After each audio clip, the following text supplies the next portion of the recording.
Dit was 8 Februarie 1991. Kleresport by Hoërskool Oud-Eniqua. En ek het myself reggemaak om die 800 meter van my lewe te hardloop. Dis seker die onfikste wat ek ooit in my lewe was en ek het nog nooit in my lewe 'n 800 meter gehardloop nie. Maar ek was oortuig ek gaan wen. Wat het fiksheid en ervaring in elk geval teen dryfkrag, wilskrag en motivering? Die skoot het geklap. Ek het weggetrek met 'n stinkspoed. Die skare, die rooi span, my span was op hulle voete om my aan te moedig. By die 200 meter merk was ek byna 20 meter voor die volgende ou. Die hele paviljoen was op hulle voete. Hulle het gesien hier kom vandag 'n groot rekord. En toe slaan ek die 400 meter. En dit is 'n goeie keuse van woorde want ek het hom hard geslaan.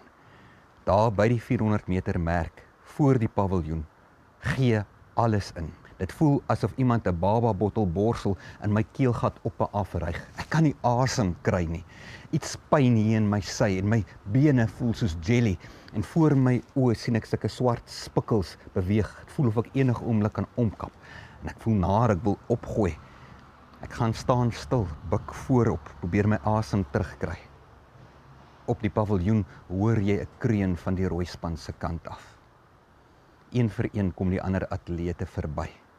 Ek is klaar, ek is op. Ek weet, ek kan nie meer nie.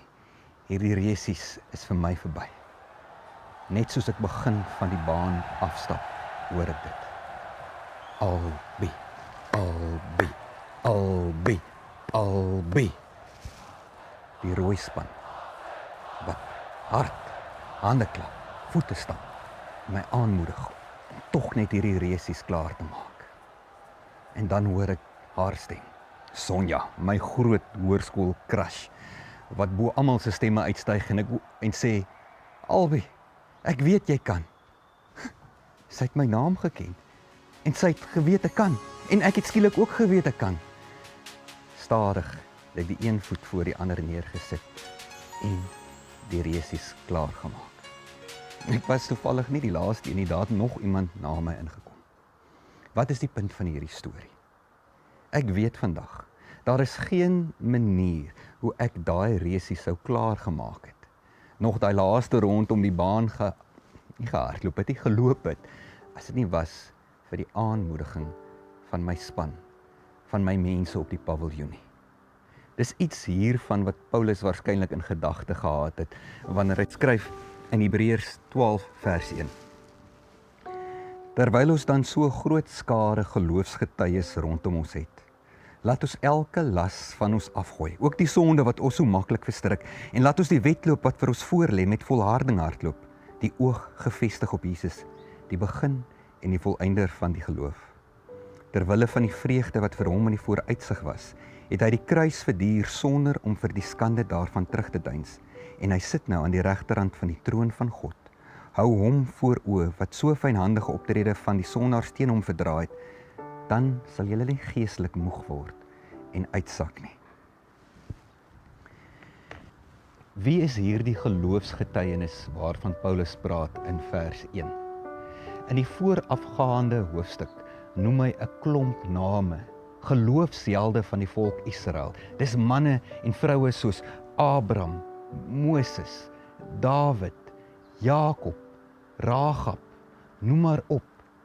Persone uit die geskiedenis van Israel wat vir hulle 'n voorbeeld en 'n inspirasie was van wat dit beteken om opreg en voluit op God te vertrou, om geloof in hom te hê, maak nie saak wat oor jou pad kom nie.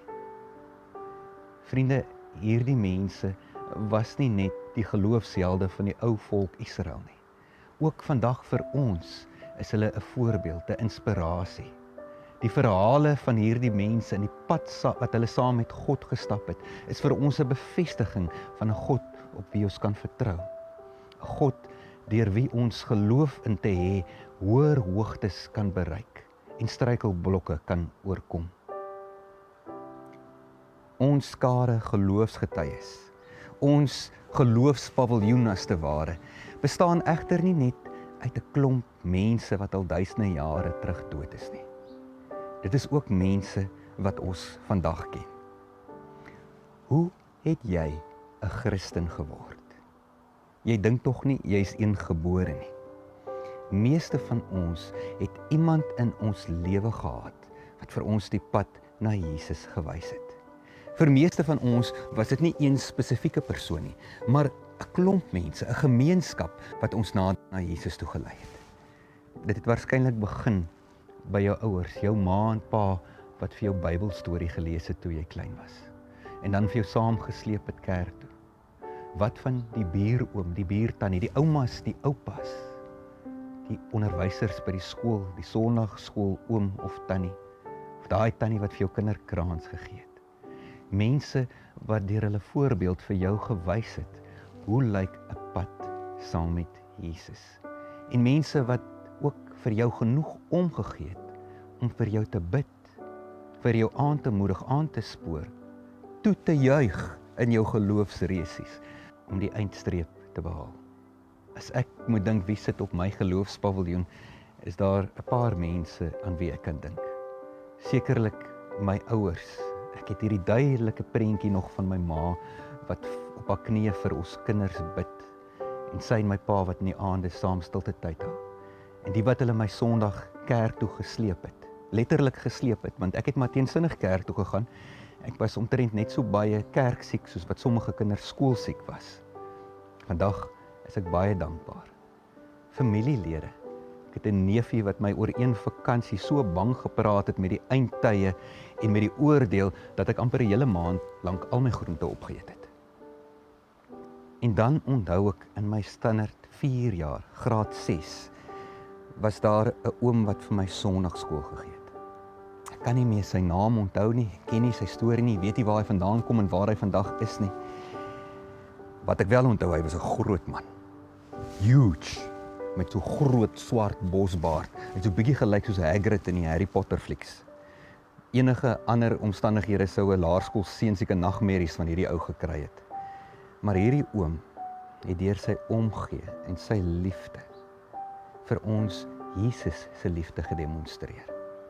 Ek kan nie meer onthou alles wat hy vir ons geleer het nie, maar dat hy vir ons omgegee het, dat hy besorgd oor ons was, dat hy vir ons gebid het, en dat hy vir ons verskriklike belangrike lesse rondom ons geloof en verhouding met die Here geleer het. Dit onthou ek goed. Ek wens soms ek kan hom vandag raakloop om vir hom dankie te sê. So jou mense op die geloofspaviljoen, waarvoor cheer hulle? Waarvoor moedig hulle jou aan?